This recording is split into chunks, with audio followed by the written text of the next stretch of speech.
একটা যে পিডিএফ করলাম, এইটা পিডিএফটা আমরা করলাম কোথা থেকে? এই পিডিএফটা আমরা করতে পারি মডেল স্পেস থেকে। মডেল স্পেস এই যেখানে আমরা ড্রয়িং করি, তাই না? এটা হলো মডেল স্পেস, যেখানে আমরা 2D 3D এগুলো করি। হ্যাঁ, এইটা হলো মডেল স্পেস। আর যখন আমরা এই যে মডেল স্পেসের আই চিহ্ন হলো এই যে এক্স এইদিকে, ওয়াই এইদিকে, ঠিক আছে? এক্স ওয়াই এখানে নির্ধারিত থাকে। এবং ওয়ার্ল্ড ওয়াইড, এটা WCS বলে, ওয়ার্ল্ড ওয়াইড যেটা ব্যবহৃত হয়, WCS, ওয়ার্ল্ড কোঅর্ডিনেট সিস্টেম লিখে রাখো। WCS এ থাকে ওয়ার্ল্ড কোঅর্ডিনেট সিস্টেম, এটা থাকে। এখন যদি আমরা আরেকটা হলো ইউসিএস হলো যখনই আমরা এটাকে আমরা 3Dতে নিয়ে যাই, যখনই আমরা এটাকে 3D নিয়ে, এই যে 3Dতে এই যে আইকনটা চেঞ্জ হয়ে গেছে না, তখন এটা আমরা এই আইকনটা এই ওয়ার্ল্ড কোঅর্ডিনেট সিস্টেমেরই 3D কোঅর্ডিনেটে আছে।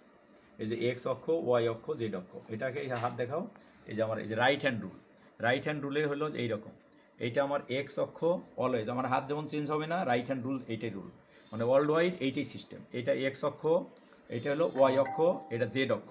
তা আমি যখনই হাতটাকে এমন করি, এই জেডটাকে ভিজিবল হয়, এই এক্স ওয়াই, এই যে জেড ভিজিবল, এই জেড ভিজিবল।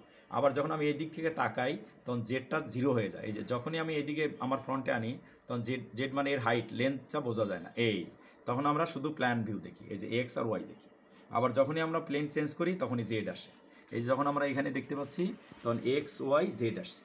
এটা 3 ডাইমেনশনাল ওয়ার্কিং স্পেসে কাজ করতে পারি। যেমন আমরা যেমন এই একটা অবজেক্ট করছি, যেমন আমরা এখানে একটা সার্কেল করলাম, এই সার্কেল করলাম, সার্কেল 2D হলো।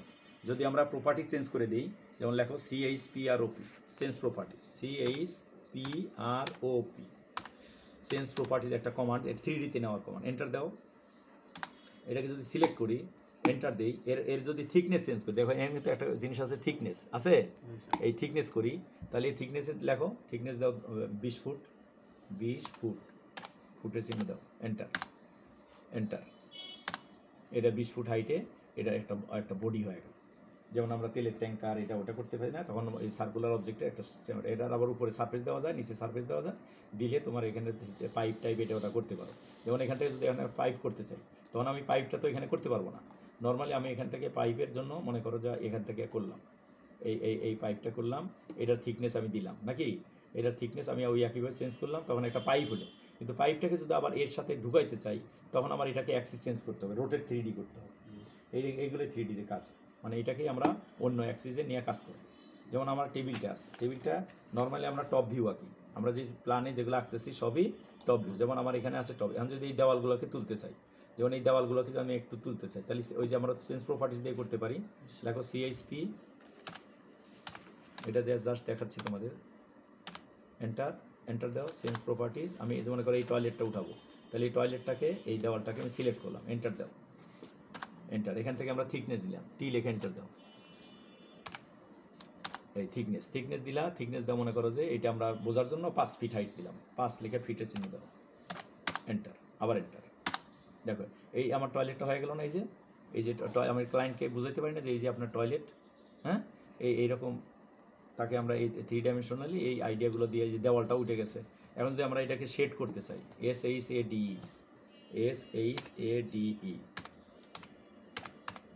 এন্টার, তাহলে এই যে শেড করে যে 3D ভিউটা এসে গেল। বুঝতে পারছো? তাহলে এইভাবে আমাদের মানে 3 ডাইমেনশন যখন করবো, তখন এই 2D থেকে 3Dতে কনভার্ট করতে পারি। আরও অন্যান্য পদ্ধতি আছে, আমরা সেগুলো করতে পারি। আর এখানে এই যে হুইলটা আমরা দেখতে পারি, এই হুইল চাকা, এই 3 ডাইমেনশনাল ড্রাইভার, আমি ওকে বিভিন্ন অ্যাঙ্গেলে এটাকে ঘুরাইতে পারি। এই যে আবার শিপ চাপতে ধরো, শিপ চেপেও আমরা এটা ঘুরাইতে পারি, শিপ চেপে। এই যে আমি শিপ আর এই হাত দেখা মারে, এই শিপ আর চাকা, এই চাকা ধরলেও আমি, এটা হলো ডাইনামিক্যালি আমি বিভিন্ন অ্যাঙ্গেলে, এই যে এটা ডাইনামিক ভিউতে আমরা দেখতে পারি, বিভিন্ন জায়গায় আবার প্যান করে নিয়ে আসতে পারি, ছেড়ে দাও। এই যে বোঝা গেছে কথা?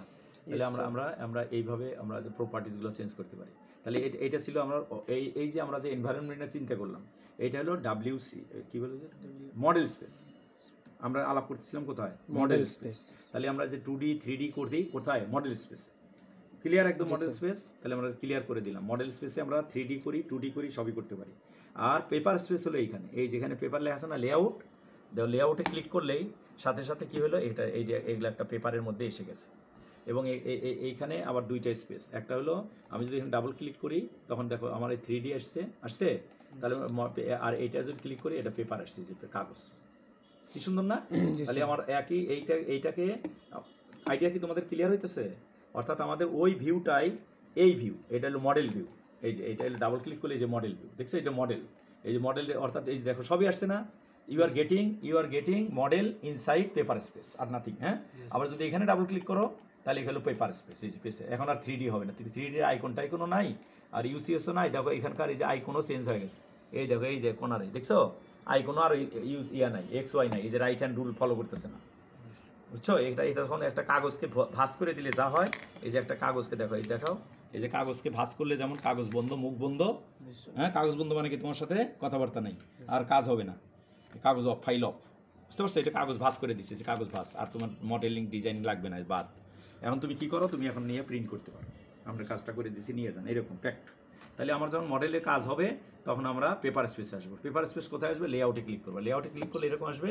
তখন আমি এখান থেকে যেটা ইচ্ছা, এই যে এর মধ্যে ডাবল ক্লিক করবো, ডাবল ক্লিক করে যেটা প্রিন্ট দিতে চাই, যদি আমরা এটা প্রিন্ট, এখন তো তোমার এটা তো এরকম ঘুরে গেছে, কারণ মডেলেই ঘুরানো, তখন আমরা এখানেও চেঞ্জ করতে পারি। আবার এখানে যে মডেল ভিউটাকে আবার নর্মালি যে টপ ভিউতে আনতে পারি, টপ ভিউতে এনে আসছে, টপ ভিউতে আসছে, আসার পরে আমি আবার লেআউটে যেতে পারি, আমার কাগজ ঠিক আছে, এখান থেকে ডাবল ক্লিক, এখান থেকে তোমার টপ ভিউ, তাহলে এই টপ ভিউতে আমি ভিউটা চেঞ্জ করে নিই, এই যে আমি যদি একটু প্রিন্ট দিয়ে যাই একটু প্রিন্ট হবে। এখন যদি আমি এখান থেকে প্রিন্ট দিতে চাই, জাস্ট লেখো প্লট, PLOT, আর এখানে উইন্ডো টু উইন্ডো আর নিতে হবে না, উইন্ডো না নিয়ে এখান থেকে